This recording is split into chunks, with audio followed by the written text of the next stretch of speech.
today, friends, as all of you know, I'm a scholar of Tantric studies, and Tantra, the word Tantra, the buzzword Tantra, frightens everybody.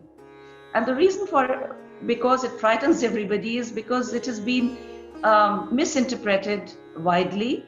It's a great darshan shastra, a very profound philosophy, but the popular perceptions of Tantra are extremely negative.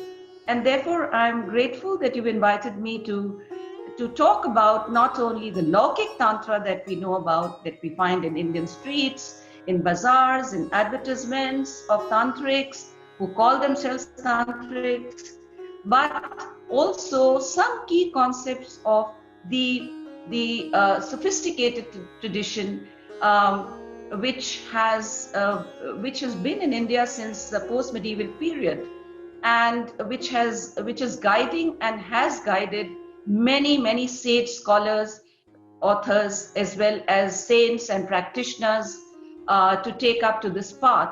And in closer to our centuries, of course, we have Sri Aurobindo, as well as Ramakrishna, who was initiated into Tantra. And Aurobindo wrote so many chapters on the relationship of the dualities and male and female principles. And all these were grounded in the Tantric Darshan Shastra. So we have to assume that Tantra is a great philosophy, and it needs to be decoded, and it needs to be shared by a wider public, so that the misconceptions that are going around for many years, and the misconceptions are going around for 2 or 3 different reasons. Firstly, it is also the way the colonists reconstructed the whole subject of Tantra as a degraded form of Hinduism. And one of the reasons why it is known as a degraded form of Hinduism is because it is very antithetical, or it critiques the Brahmanical orthodoxy. For instance, there are many aspects in the Brahmanical tradition which are not in line with Tantric precepts. For instance, Tantrics don't believe in the notion of purity and impurity. They don't believe in caste. And they also, some Tantrics worship their deities with liquor and as well as meat and fish, etc. So there are extreme form of Tantrics. Some Tantrics love to perform their sadhanas in the cremation ground. And others, of course, are linked with the magical aspect of Tantra. So Tantra is there are shades of Tantra, from the very sophisticated to the Lौkic. And I think one of the reasons why we need to put both these streams together is because when you walk in the bazaars of India, or you go to the villages, or you go to any metropolis, or you look at any of the astrological almanacs, you'll find hundreds of ads of people who call themselves Tantrics. So for instance, in modern India, if I ask myself, who is a Tantric? What is he like? What does he do? What type of practices does he follow? You'll be surprised to find what you will find. Okay, now, Tantrics are there are several persons who claim to have acquired powers or siddhis by mastering Tantra. Now, these people call themselves Tantrics. Such a person is sometimes looked upon as a wonder worker. Greatly feared and admired, he is believed to possess tremendous psychic powers whose spells, curses, or blessings can bring fortune or ruin. These Tantrics live by fortune telling, palmistry, divination, astrology. Sometimes they even interpret dreams. They are skilled in making talisman, amulets, performing all kinds of pujas. They give charms and mantras, and they claim to cure different types of diseases, or even empower the people. They also indulge in exorcism, as well as also perform rituals to win elections. Now, as I've tried to show in this collage, many magazines brought out what these Tantrics do. Some of them eat flesh, some of them are involved in Hingori rituals, and there is a lot of all sort of a thing. Some are even flesh eaters. But I want to make one claim here, that Tantra is a very powerful Vidya, and the fact that it has been misused by these people doesn't mean that the Vidya is fake. It is these people who are fakes, who have not understood the whole discipline from their gurus, or they have not channelized their own energies, and hence they misinterpret it. So in order to understand what is sophisticated Tantra, let me just take you to a very different domain. When we look the literature of, particularly the sacred literature of India, Indian literature can be, Sanskrit literature and also vernacular literature can be divided into two different streams. We have the Vedas, which everybody's heard about. Rig Veda is the oldest religious sacred text in the world. You have the four Vedas, and then you have the Atharva Veda, you have Upanishads, and you have the great epics, the Puranas, and the Vedangas, and the literature goes on and on. Now, this comprises a sacred literature of the Orthodox tradition, which is the oldest tradition in India. It goes back to nearly 1500 BC. Now, running parallel to the Vedas, we have another corpus of texts called the Agamas. And these Agamas are 108 in number, sometimes even more than that. Agama simply means literature that has come down from tradition. And the Tantras, when we look at Tantric literature is also huge. It has a huge corpus. Tantra has a huge, very big corpus of literature. And when we look at it, we find that the Tantras trace their origin to the Agamas. That is not to say that Tantras are not well aligned to the Vedas. You have different shades of Tantra, sophisticated Tantra. And then those traditions are mainly Shaivite, and they deal with the worship of Shiva, and then they deal with the worship of Shakti. There are different schools of thought.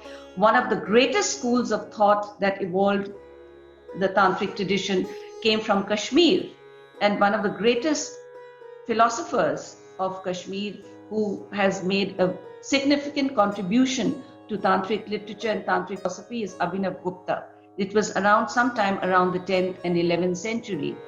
Now what he did was, he was a great polymath, and he synthesized all the traditions and brought them together and wrote something like 35 volumes on Tantra. He wrote a great work called Tantra Lok, and within this tradition, different living streams of Tantra were synthesized and given a sort of a form. Now that tradition then has many groups and subgroups. So the Kashmirian Tantras, for instance, have the Spanda school, the Krama school, the Pratabhigya school, the Kaula school. Then you have another school of Tantra in South India. Then you have the great Shakta tradition, who worship goddess as the absolute principle. You also have Vaishnava Tantras. And then as we go down the ladder, we find that we also have all the Indian sectarian deities like Ganesha and Hanuman.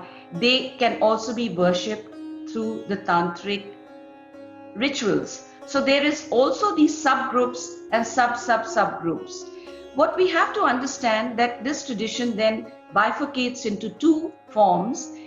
Tantra can be bhoga oriented or it can be moksha oriented.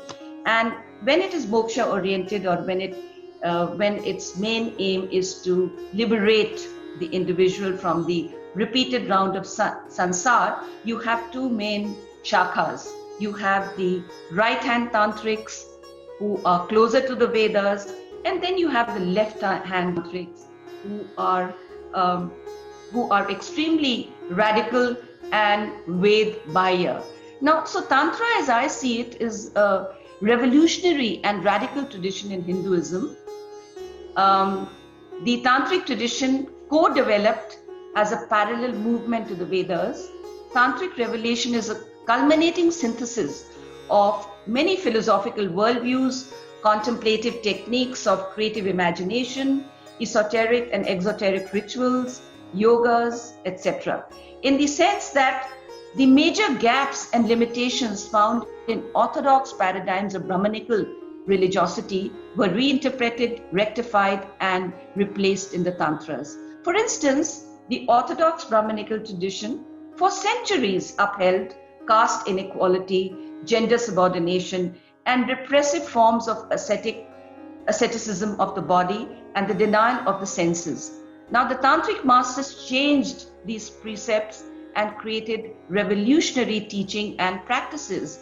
For them, renunciation, detachment, and asceticism, by which one may free oneself from the bondage of suffering and thereby recall one's original identity with the source of the universe, are not the way of Tantra.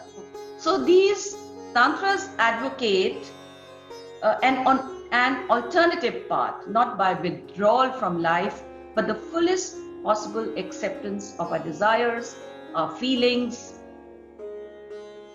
and situations as human beings. Tantra is a path of self-realization through expansion of consciousness. And Tantra is indeed a path of power. As we go along this lecture, I will try to explain more and more of this. Now, when I say that Tantra is a path of power, what I mean is that for them, the quintessential key concept is that the world is permeated by Shiva and Shakti. And this great cosmic energy can be manipulated, can be awakened, and it can be revitalized in this very body. So this is basically what Tantrics work on. But one of the things that I want to just add here is that why is it that Tantra is so difficult to understand? Firstly, because it is a Rahasya Shastra. It is esoteric. Secondly, because unlike the great religions like Buddhism and Jainism, it never had a founder. Tantric, what we know from the works of historians, that there were some kind of a tantric practices which were prevalent in India around the 4th, 5th, and 6th centuries. And these practices then gained a lot of prominence, and later they were codified, and sophisticated literature revolved around them, and it was rewritten, and these then got coded in Sandhya Bhasha, or a coded language which was meant only for Tantrics. So in other words, since it did not have a founder, we don't know when it all developed. We only know that there are different schools of Tantra that evolved. One school evolved in Kashmir, the other one evolved in Bengal, then there are sub-schools arising from it, because Tantra is essentially a lineage-based culture and tradition and a path of religiosity. And by that, it means that the guru or the teacher is central for the transmission of knowledge. Without guru's blessings and without a guru, you really cannot go through the tantric path, because it's guru who takes you across the dark tunnel of ignorance and introduces you to enlightenment. And it is guru who gives you an initiation called Shakti path, or the descent of energy. And unless that descent of energy takes place, the energies of the body do not unfold. So we have to understand that this is quite unique in the history of Indic religion and culture, because it is an esoteric path. It is a path of power. When we compare it, let's say, with Vaishnavism, Vaishnavism is a path of love and devotion. So within the Vaishnava fold, you choose a personal god, either Krishna or Hanuman or any other deity, and you self-efface yourself in one sense, and devote your life to worship of that one particular image. And in other words, the devotee is meant to just love and give love to the object of adoration, and share love with others through reading of texts, through kirtan, through songs, through devotional sangats, etc. Going on pilgrimage, worshipping, having a darshan of the deity, etc. But Tantra is not that. Tantra is a very well-defined yogic tradition because it's linked with the unfoldment of cosmic energies. And for that, those energies to flower, one has to have a guru.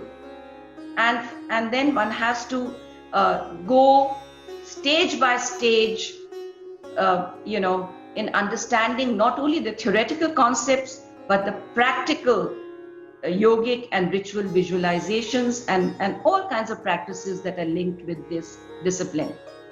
Now, I think it is important here to give you some idea of some of the key principles of Tantra, around which Tantric practice is involved. Now, all spiritual paths in the world explore two basic questions. One is Ahankar, about the ego. The first is, what is the nature of our ego self, our socially constructed self-image, the I and me, or an identity based on the image we carry of ourselves? Now, this identity, as we all know, is constructed by our socio-cultural complexes. For instance, I'm Madhu Khanna, I study here, I live here. This is our, what I call, socially and culturally constructed identity, Ahankar, ego, the ego self, the image which we carry day to day. Now, what these traditions are telling us, that this identity that we carry, the ego self, is very different from our transpersonal self. By transpersonal, I mean that there is a self-identity beyond the ego. And all these cultures, all these traditions, whether it's Tantra or Bhakti or Yoga, they introduce you to go beyond the ego, beyond ego consciousness, because ego consciousness is not the true self. The second concept, which is extremely important to understand any spiritual path, is that of what I call, what is known in Sanskrit as Vikalpa. What is Vikalpa? Is differentiated consciousness, fragmentation of the spirit, fragmentation of the mind, because each of us is assaulted by dualities of all kinds. Sansarati iti sansar. What it means is that birth itself brings in duality. And the greatest duality in life is life and death. Life is pitted against death. We all love our life, but who wants to die? We all love ecstasy and joy and to be happy, but who loves sorrow? We all love a life of courage and love, but who likes fear and hate? So similarly, we are assaulted by dualities in our life. Dualities of violence and non-violence, male and female, selfishness and compassion, purity and impurity. And these dualities exist throughout our lives.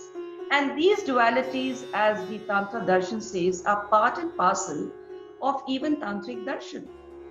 And it is only when we begin to understand the nature of these dualities, the nature of fragmented self, nature of egoism, nature of what constitutes the true self, the self which goes beyond limitations, then we are on the spiritual path of Tantra. So Tantra shows the way. Now, there are two key concepts on which the entire edifice of Tantric practice is grounded. So one of the key concepts of Tantra is that the whole universe, from atom to star, is permeated by cosmic biunity. And you see this image, this androgynous image of Shiva and Shakti in one day. This is very central to the understanding of the concept. And see these small symbols around it.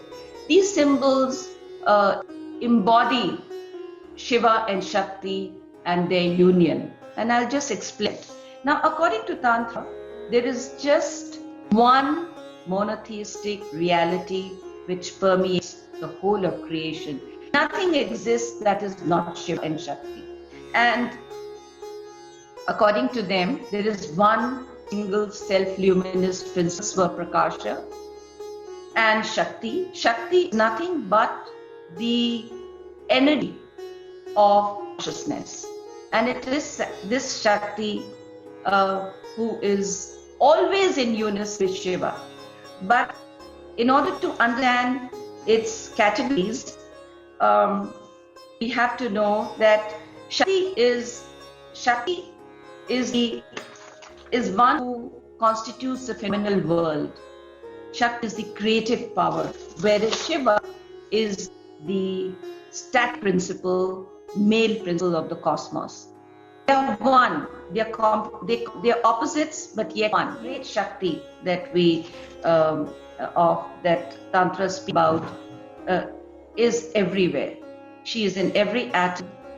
She is in this whole cosmos, in our senses, in the galaxy spheres. The whole universe is nothing but Shakti and is an embodiment of vibrations of Shakti.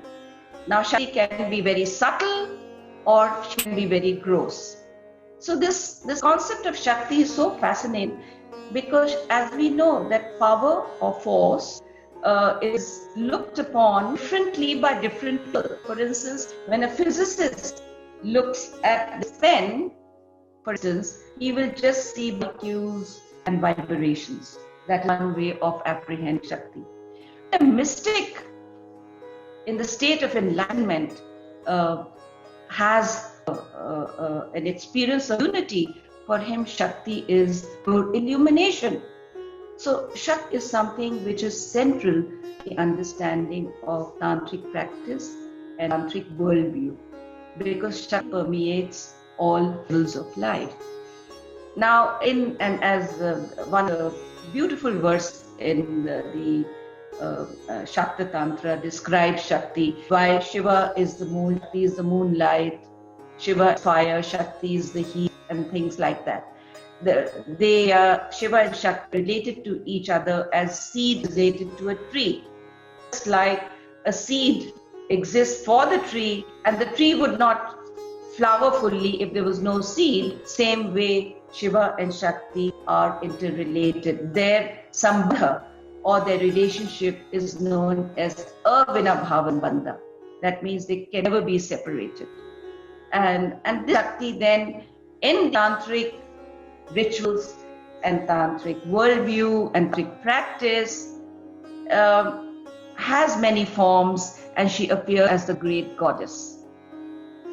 And because she is linked with the universe and the phenomena, she is the active principle. All that changes and transforms is the divine, I would say, force of Shakti. If Shakti was not there, then there would be no universe. So Shakti gets not only revalorized, the principle of Shakti, but she also assumes many forms. And since she embodies the whole of creation, Shakti can be benign, as we find in many goddesses of India. She's an autonomous figure, or she can be terrific. She can have both forms, Raudra and Soumya, because she is the whole of creation, and creation is rooted in duality, as I've tried to show in my speech. That duality is central to duality is the first step through which we understand ourselves. And this duality also is presented and exhibited in beautiful images of Devi, or the great goddess. Yeah, now here I'm trying to, I've put together two images, very powerful images. One is the image of Goddess Durga, golden, and she's the fair-skinned Goddess Durga. And we are all aware of the legend of Durga, that a fierce battle occurred with Durga and demons. And when Durga encountered the adversary, the benign good Durga takes a new form, and out of her brow it is Kali. And this goddess Kali is the terrific form of Durga, who is a condensation of Durga's anger. She leaves the blood in the battlefield, and the army of demons is laid low. So here, what I'm trying to show is the contrast between the psychic and traits of the feminine, which forms a very important, we have the two faces of the feminine. You have the terrific, the Raudra, and the Soumya, and both these diametrically opposite psychic traits form a part and parcel of the embodiment of Devi or goddess. And in the tantric in the tantras, we have many schools of thought. You have the Shaiva tantras, who regard Shiva to be the ultimate or absolute principle, or we have the Shakta tantras, for instance, where the goddess represents the ultimate reality. But ultimately, both these traditions, of course, believe in the same philosophy, that Shiva is the static power and Shakti is the active principle of supreme consciousness. When we look at the goddesses of the Brahmanical fold, for instance, we have Sita and Parvati and Saraswati and Lakshmi, we find that these goddesses derive their power because they are linked with very powerful husbands. So Lakshmi gets her power with Vishnu and Parvati through God Shiva. I'm giving you the Puranic view. But when we come to the Tantras, these goddesses become totally autonomous. In the sense, they are sovereign powers.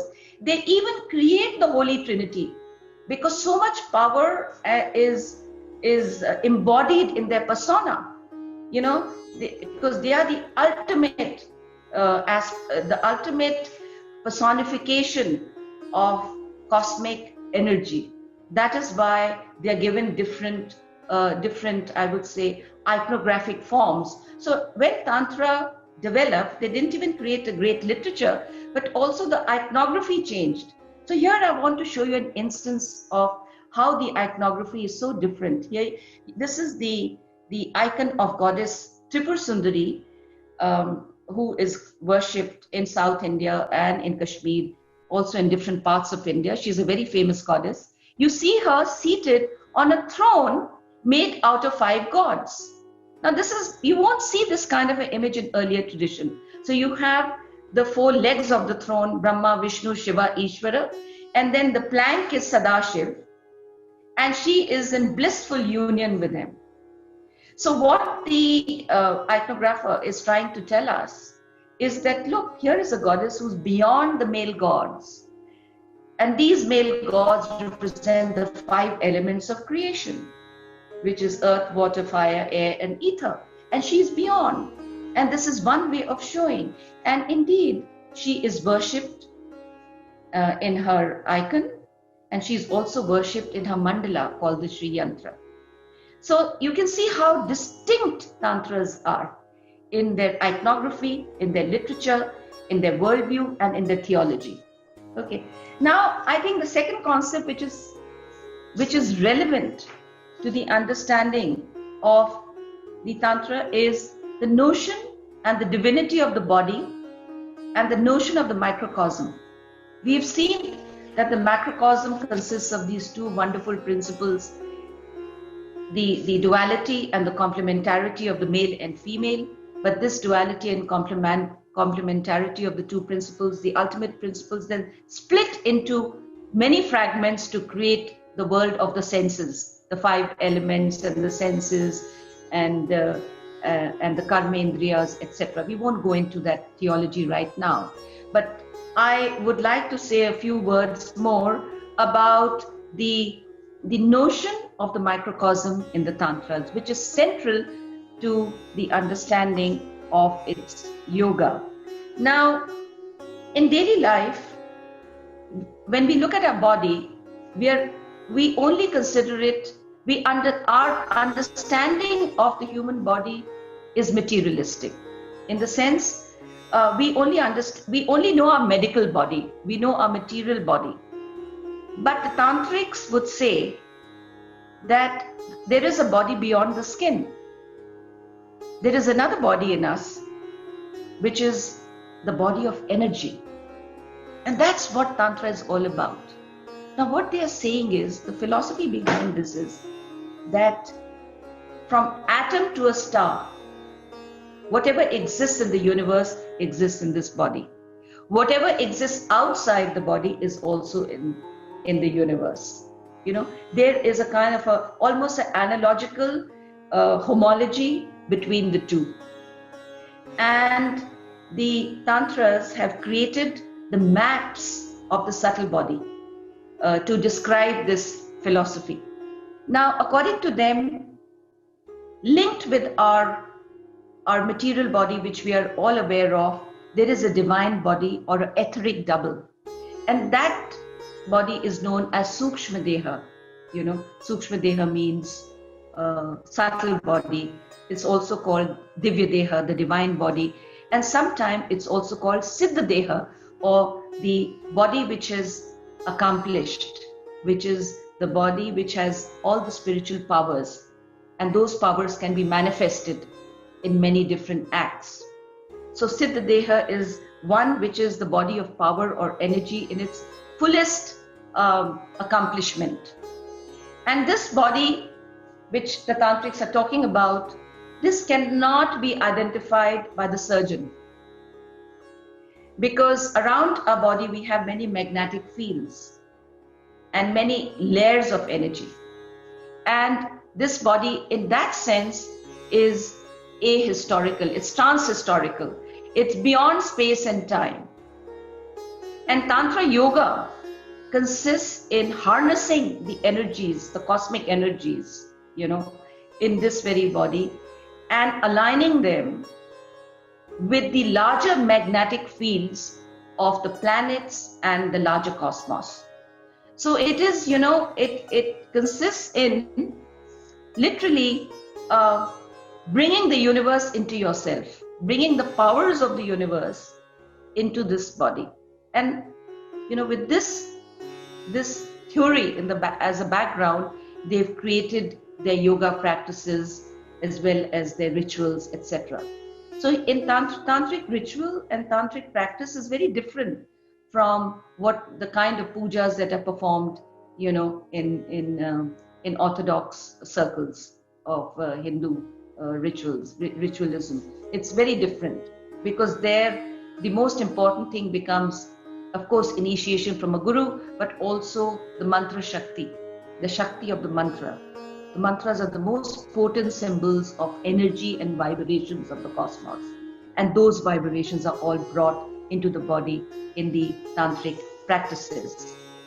Now, the divine body, this divine body is something like a charged battery, when the guru somehow does Shakti path or initiates the disciple, the body becomes charged with cosmic energy, or at least for that moment. And that cosmic energy then begins to unravel and unfold in different spheres. Now, the tantric literature has described the map of the body cosmos, which is central to the understanding of this form of yoga.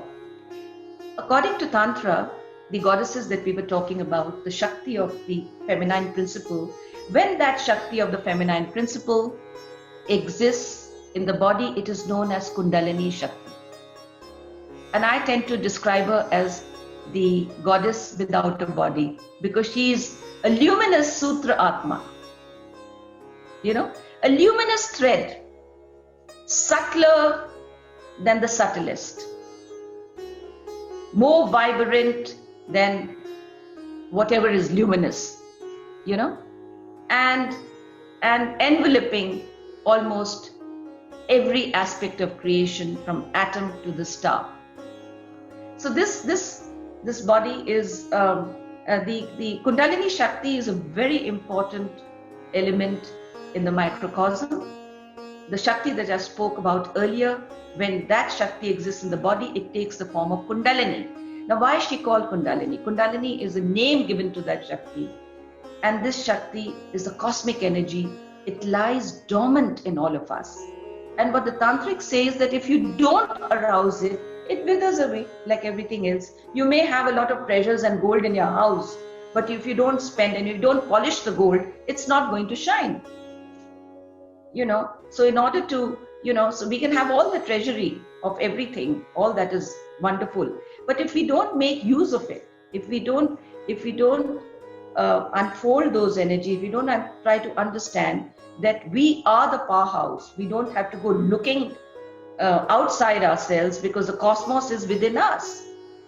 So, and Tantra does show the way how the cosmos is and can become part and parcel of our subtle layers of our consciousness. So Kundalini Shakti is the cosmic energy, and it lies dormant in us. Its form its symbolic form is a serpent which lies coiled at the root chakra of the subtle body. I'll just show you an image so that you'll begin to understand what these chakras are. But she's a sleeping serpent. She is not a serpent which is awakened.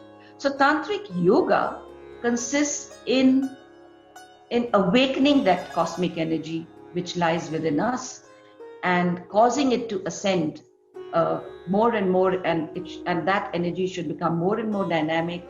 And as it becomes more and more subtle, more and more, as it harmonizes with all our other energies, there is a very definite transformation in the body itself. Even the chemicals of the body changes, and then the yogi is meant to have attained a state of Siddhi.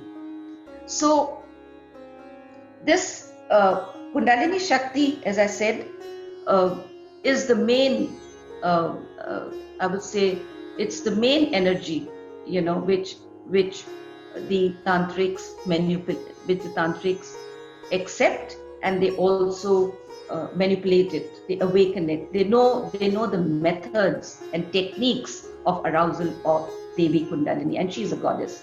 Now, earlier on, I was talking about the two complementary principles.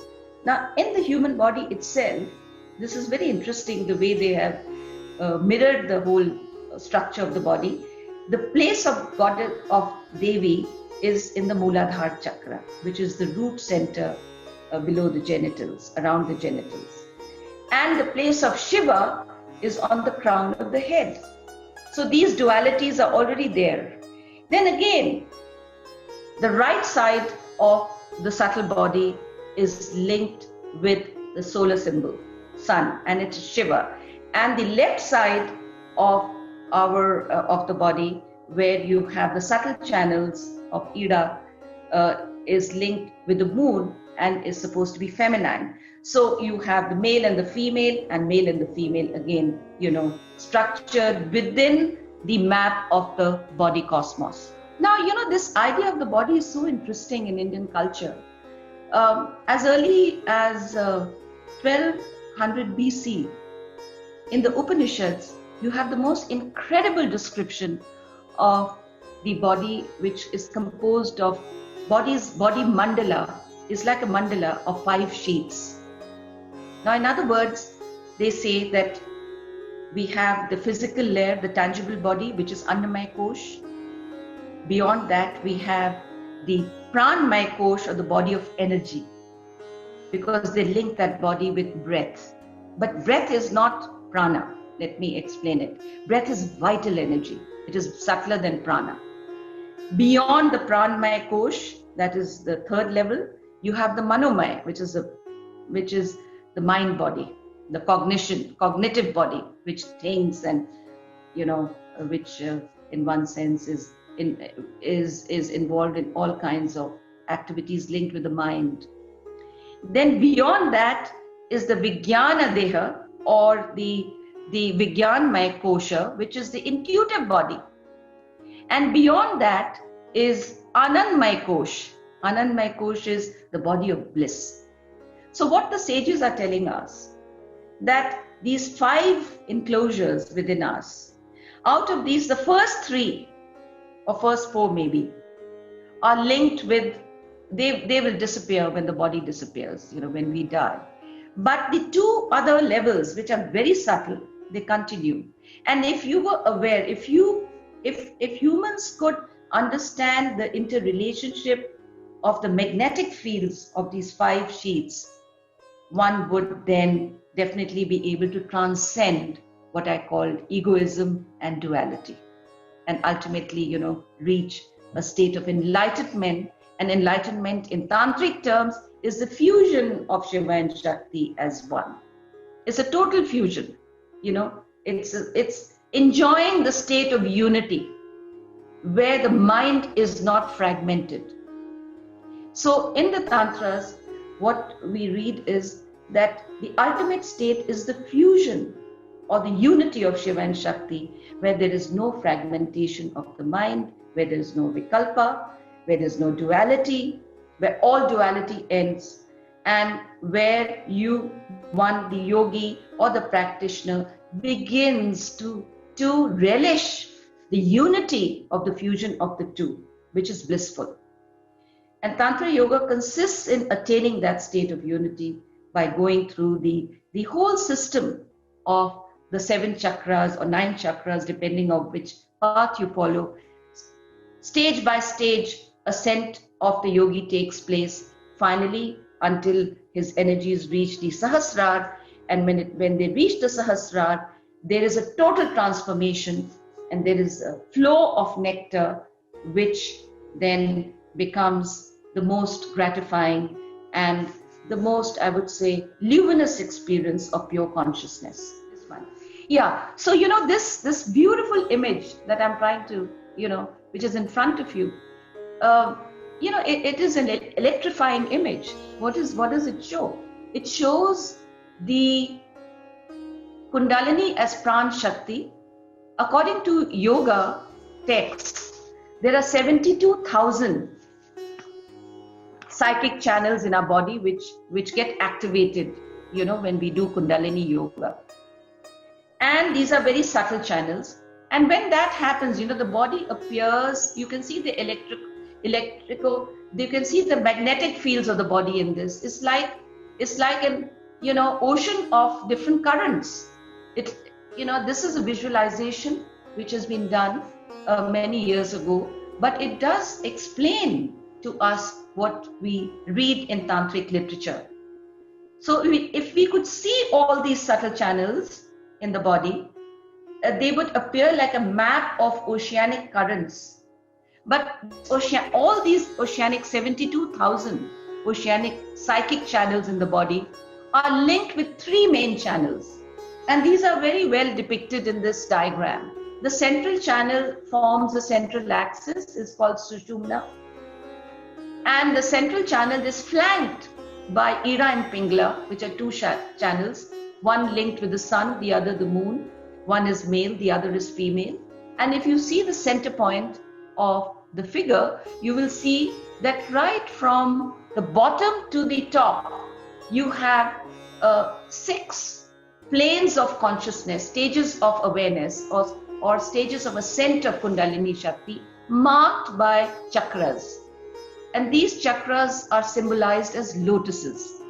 The lowest is the Muladhara chakra, which is at the base of the spine. And then as we move up, next is the Swadhisthana. And now Muladhara and the Swadhisthana chakras are linked with the ego sense and the dualities that we confront in our lives. It's linked with sensual pleasure, it is linked with desire, it is linked with unconscious attachment, and it is linked with ego sense. It is linked with fertility and human relationships. I'm just trying to decode something complex in our terminology. Okay. Then as we move to the Manipur, which is the navel center. The navel center is a center of affirmation, where sublimation of desire takes place. And when that happens, the ego is burnt. It is also linked with the element of fire. Whereas the first chakra is linked with element earth, and the second is with water. So earth and water then get totally extinguished in the Manipur chakra, which is the burning away of the ego and dualities and fragmentation of consciousness. As we move up to the Anahat chakra, it is the chakra of love, compassion, centering of consciousness takes place there. Then from there we move to the Vishuddhi, Vishuddhi chakra is on the level of throat, and there you have divine inspiration of knowledge, and there's reversal of gross energy, higher wisdom, affirmation of freedom, and experience of flashes of unity. To the Agya chakra, what happens is a chakra of discrimination.